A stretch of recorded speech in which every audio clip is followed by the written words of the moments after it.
1938 कैरली नाम के एक आदमी की हंगेरियन आर्मी में, और वो उस कंट्री का बेस्ट पिस्टल शूटर था।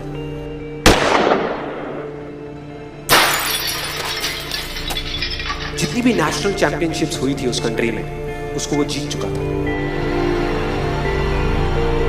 और सबको ऑलमोस्ट कंफर्म था कि 1940s में जो ओलंपिक्स होने वाले हैं उसमें गोल्ड मेडल केरली को ही मिलेगा।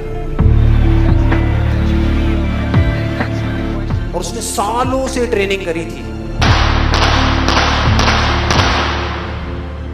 उसका एक ही सपना था, एक ही फोकस था कि मुझे अपने इस हाथ को दुनिया का बेस्ट शूटिंग हैंड बनाना है, बेस्ट बनाना है, बेस्ट बनाना है। और वो कामयाब हो गया, उसने बना लिया बेस्ट शूटिंग हैंड। सिर्फ 2 साल का फर्क था।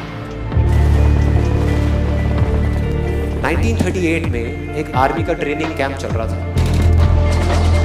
क्योंकि वो आर्मी में था तो एक एक्सीडेंट हो गया। उसके उसी हाथ में जिससे उसने गोल्ड मेडल जीतना था, उसमें एक हैंड ग्रेनेड फट गया और वो हाथ चला गया।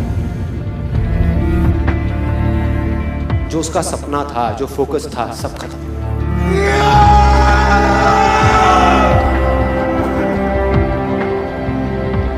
उसके पास 2 रास्ते थे। एक तो ये कि वो बाकी की पूरी जिंदगी रोता रहे और कहीं जा करके छुप जाए, या अपना जो गोल था जिस पे उसने फोकस किया हुआ था उसको पकड़ करके रखे। तो उसने फोकस किया उस पे नहीं जो चला गया था, जो उसके पास नहीं था। उसने फोकस किया उस पे जो उसके पास था।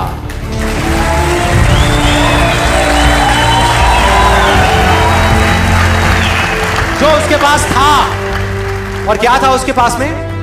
एक लेफ्ट हैंड, एक ऐसा हाथ जिससे वो लिख तक नहीं सकता था। 1 महीने तक उसका हॉस्पिटल में इलाज चला इस हाथ के लिए, और सही 1 महीने बाद अपनी ट्रेनिंग शुरू कर दी इस हाथ के लिए।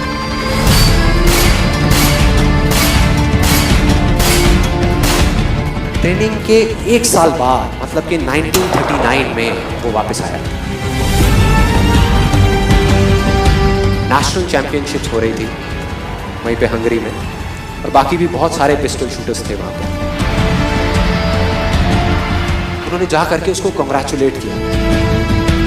कहा कि यार देखो, ये होता है जज्बा, ये होती है स्पोर्ट्समैन स्पिरिट, कि इतना सब कुछ होने के बाद भी तुम यहां पर आए हो हमको देखने के लिए और हमारा हौसला बढ़ाने के लिए।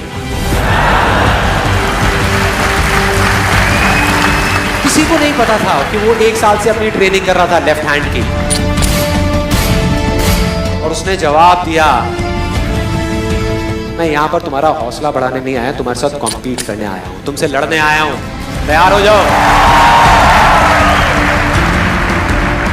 और कंपटीशन हुआ। बाकी सब वहां पर जितने भी लोग थे वो कॉम्पीट कर रहे थे अपने बेस्ट हैंड से। ये कॉम्पीट कर रहा था अपने ओनली हैंड से,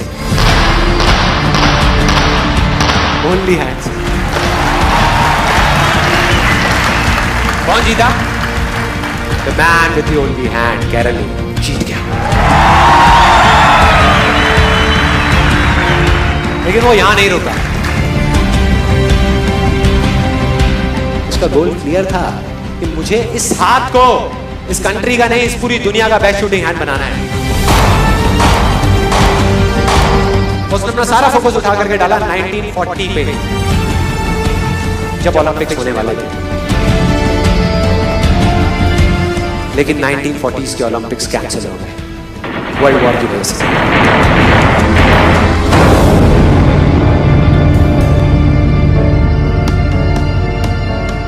उसने अपना सारा फोकस उठा करके कहां डाल दिया? 1944 में जो ओलंपिक्स होने वाले थे उसके ऊपर। 1944 में जो ओलंपिक्स होने वाले थे वो भी कैंसिल हो गए वर्ल्ड वॉर की वजह से। फिर से कैंसिल।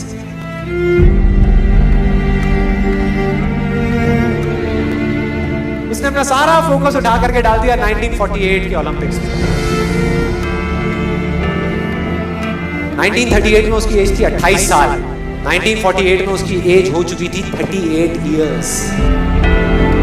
और जो यंगर जो प्लेयर्स आते हैं निकल करके, उनसे कॉम्पीट करना मुश्किल होता चला जाता है। लेकिन मुश्किल नाम का ये वर्ड था ही नहीं उसकी डिक्शनरी में।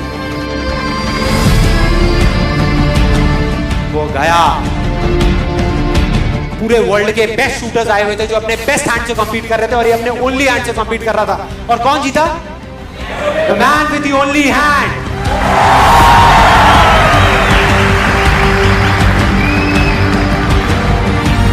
लेकिन वो तब भी नहीं रुका। 1952 ओलंपिक्स,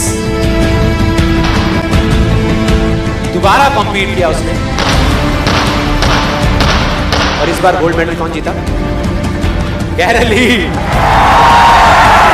4 साल बाद दोबारा से, और पूरी की पूरी हिस्ट्री को बदल करके रख दिया ओलंपिक्स में। इस पर्टिकुलर कंपटीशन में उससे पहले किसी भी एथलीट ने लगातार 2 गोल्ड मेडल्स नहीं जीते।